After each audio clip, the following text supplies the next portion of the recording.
నమస్తే, నేను మీ Nagachandrudu, senior advocate. Civil versus criminal కేసులు. కేసు వేశాక మరణిస్తే, సో మిత్రులారా,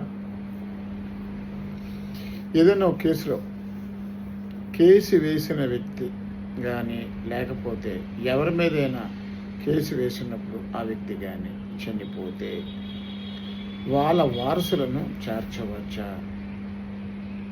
ఇది అన్ని కేసుల్లోనూ సాధ్యమవుతుందా?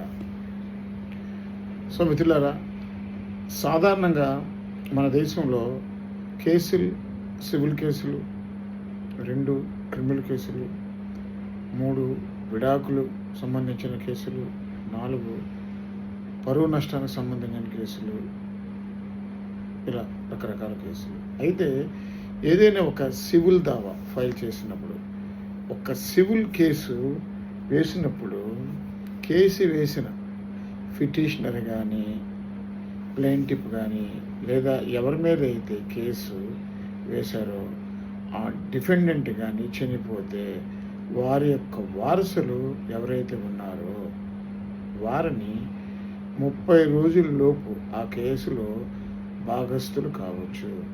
కేసును ముందుకు ప్రొసీడింగ్ చేయడానికి చేసుకునే హక్కు వాళ్ళకి ఉంటుంది.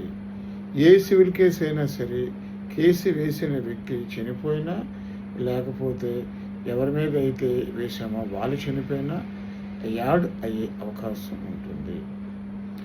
అదే క్రిమినల్ కేసులో ఎక్యూజ్డ్ చనిపోతే, ఎవరి మీద అయితే కేసు ఫైల్ చేసామో ఆ వ్యక్తి మరణిస్తే అక్కడితో కేసు ముగుస్తుంది.